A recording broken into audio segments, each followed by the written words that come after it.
Hi everyone, and welcome to I'm All Right. My name is Lisa Robertson. I am a writer of both fiction and nonfiction. I'm also a editorial director, which means I work with writers every day. The purpose of this channel is to help new and aspiring writers kind of develop the mindsets and the skill sets that they need in order to succeed and to take their writing to the next level.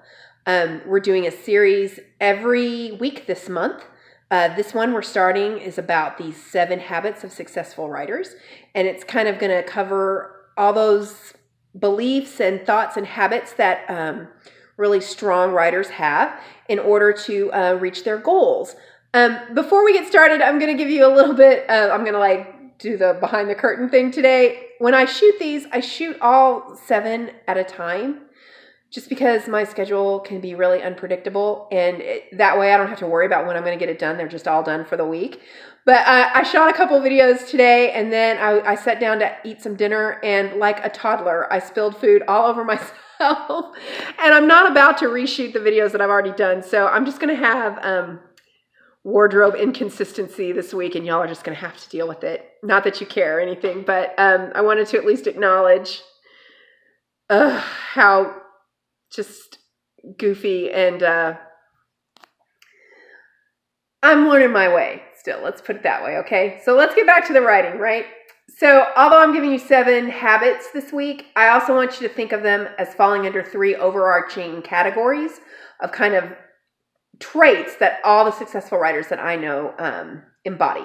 And that is, those traits are professionalism, perseverance, and positivity. Everything we talk about this week on each video is going to fit nicely and neatly into 1, 2, or all 3 of those buckets. So keep that in mind. It might be easier for you to remember.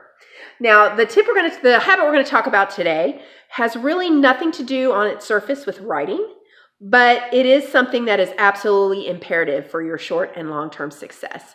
And that is that you have to develop a thick skin.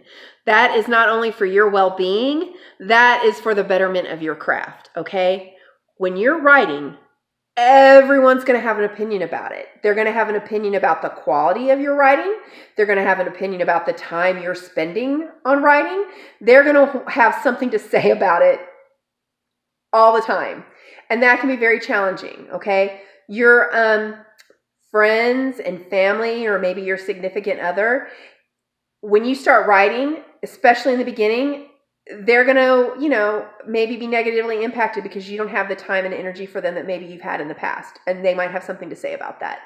Your critique partners are going to give you very pointed and direct feedback on what you're doing and areas that you need to improve on. Agents and editors are not going to mince words with you, and they're not going to worry about your feelings. They're just going to be very blunt about the areas that you need to work on. Your readers can get very vocal and angry if they don't like a plot development, or God forbid you're taking too long on your sequel. They're going to have something to say too, okay? All this stuff is going to come at you. And it can be overwhelming when you're getting this kind of negative stuff, and it's inevitable that you will. But if you let that one bit of criticism or that negativity from someone else derail you, or to make you feel defeated, or make you want to quit, or make you feel resentful, or that you pout, or that you get angry, any of those things, then, straight talk from Lisa, you're not cut out for this business. This is brutal. People are going to be brutal with you from time to time, and you are going to have to not be so sensitive and buck up and just take it, right? When you get that critique, you need to take a minute and, feel bad if you feel bad. That's human nature. But kind of run it through that internal filter that you have and decide, is this a valid point about my writing? Is this coming from someone who I trust? Is this something I can easily incorporate? Can I see how this would make it better? You need to run those thoughts through your head and process them rather than just dismiss it outright or get angry. Because, of course, everyone's entitled to their opinion, and you're equally entitled to ignore it. But I'm telling you, you're doing that at your own peril. Especially if this critique is coming to you from a trusted friend and critique partner, if it's coming to you from a literary professional who has a vested interest in your continued growth and success, if These are the kinds of people that are giving you negative feedback or giving you feedback on areas that you need to grow in, and your immediate response is to get angry, then you're an idiot, okay? Like, you need to just get over yourself and listen to what they're saying and think about it. Don't be a baby, right? Like, that being said, I can tell you that I have not always accepted every bit of feedback I've gotten with open arms. I've not always like just embraced it and said, well, thank you so much for telling me how much I suck. You know, like, I'm a human being. I'm not going to do that. I have driven home from my critique group crying in my car the entire way. I have had my jaw literally drop open from things that agents have said to me, where I don't ever even want to write an email again, let alone a novel, right? I had to hear my very young daughter one time tell me that she felt I liked my computer more than I liked her. You know, that's rough. You know, that's like E.T. says, ouch. You know, who wants to hear that? It's tough.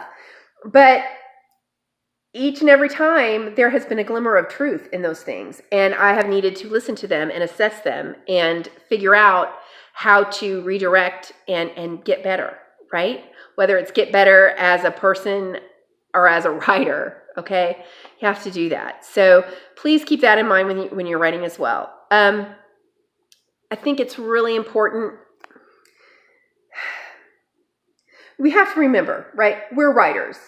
That means automatically we're sensitive souls. And when you're creating something like this, it can leave you feeling very vulnerable. It's very personal to us. And when someone criticizes it, it's like they're criticizing you. And it can feel very personal and unfair and harsh and mean. It's criticism, and it feels like criticism. And that can be tough, okay?